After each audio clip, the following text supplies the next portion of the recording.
E o desemprego no país caiu 8,9% no primeiro trimestre de junho, julho e agosto. E este é o menor patamar desde julho de 2015. Os dados são da PNAD, a Pesquisa Nacional por Amostra de Domicílios Contínua do IBGE. E para analisar estes números no mercado de trabalho, nós vamos conversar agora com a economista-chefe do Inter, Rafaela Vitória. Rafaela, boa tarde. Como é que essa melhora do mercado de trabalho representa para a economia? Lembrando que o setor de serviços teve uma boa expansão também, né? Boa tarde, Sidney. Boa tarde a todos. Sim, o dado da PNAD trouxe essa boa notícia, que na verdade é uma continuidade de bons números do mercado de trabalho que a gente vem acompanhando. Eu diria que talvez seja a maior surpresa positiva da nossa economia esse ano é essa melhora tão robusta no mercado de trabalho. Ontem a gente já tinha visto os dados do CAGED, com uma criação aí de quase 280 mil vagas em agosto, com carteira assinada, e hoje a PNAD, a pesquisa pela PNAD, confirma essa melhora no ambiente de trabalho, com o crescimento do número de pessoas ocupadas. O número de pessoas ocupadas na força de trabalho chegou a quase 100 milhões, né, um número recorde para a série histórica. Então mostra que o mercado de trabalho está bastante aquecido e sim, como você colocou, o setor de serviços, os setores ligados a serviços são os principais setores que estão liderando esse crescimento do mercado de trabalho. Mas a gente gosta de ressaltar que a indústria e também a construção continuam com uma consistência na contratação de mão de obra adicional esse ano. Então, existe uma melhora mais disseminada, mas, de fato, o setor de serviços ainda lidera essa retomada. Rafaela, você falou uma palavra boa, consistência, e aí eu queria te perguntar qual é a projeção de continuidade desse crescimento daqui para frente. Sim, a gente ainda espera uma queda da taxa de desemprego até o final do ano.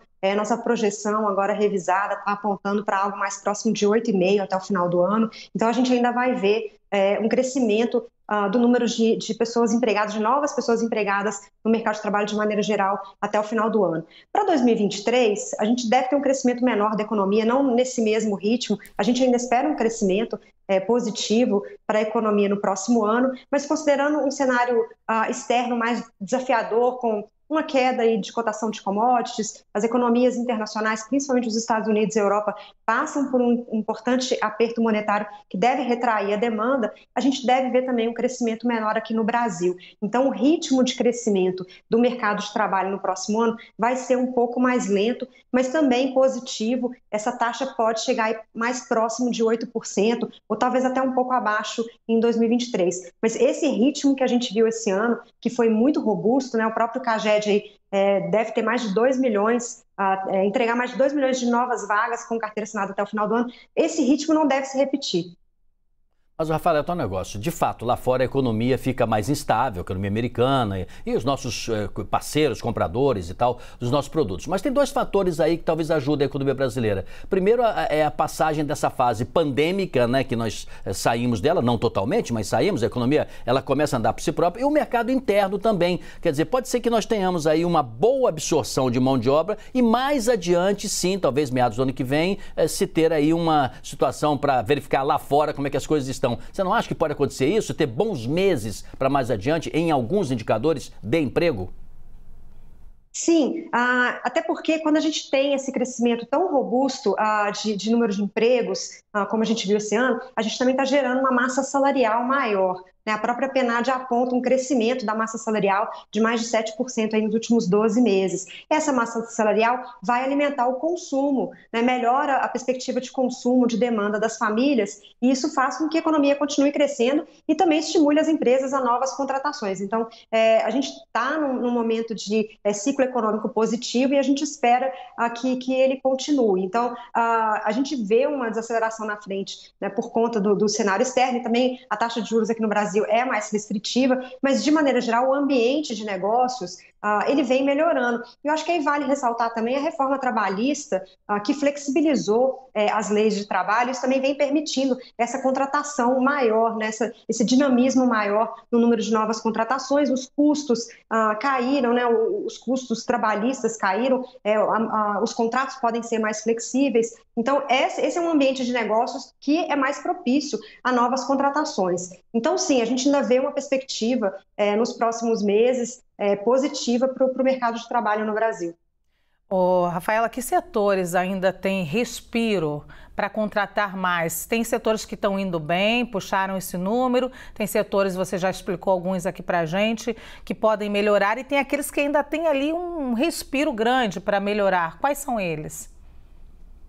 Os setores de serviços presenciais, eles ainda não voltaram ao patamar pré-pandemia. Então, são setores que ainda têm espaço para crescer, somente recuperando, né, o espaço perdido aí nos últimos 2 anos. Mas eu acho que vale ressaltar a construção, o investimento em infraestrutura, que é uma novidade que está voltando no Brasil depois de muitos anos parado. A gente vê, essa semana mesmo a gente viu, por exemplo, leilões de saneamento acontecendo. Isso vai gerar mais investimento em infraestrutura, e a construção é um importante empregador.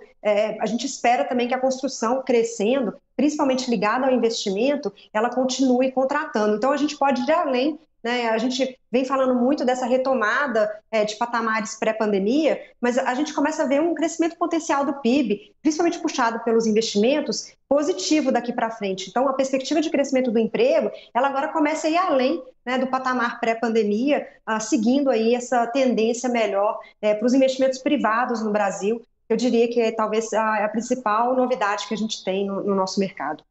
Rafaela, se a gente entender que política monetária está sendo administrada de perto pelo Banco Central, até com algumas antecipações em relação a outros bancos centrais, tem preocupação e atenção com a situação fiscal. Qual é a relação do resultado do mercado de trabalho com a melhora fiscal? Eu acho que é muito importante, né? A gente viu um superávit, né, acumulado no ano, como foi divulgado hoje pelo Banco Central, né? Nos últimos 12 meses, o superávit primário é de praticamente 2%, né, 2 pontos percentuais do PIB.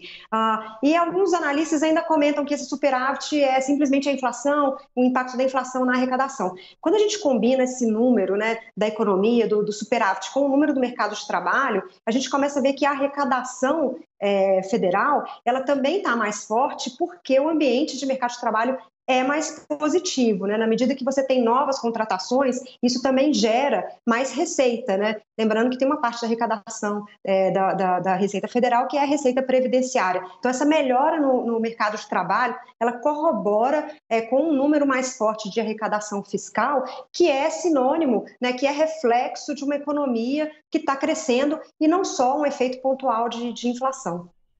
Conversamos então com a Rafaela Vitória, economista-chefe do Inter. Rafaela, muito bom te ter aqui de vez em quando, hein?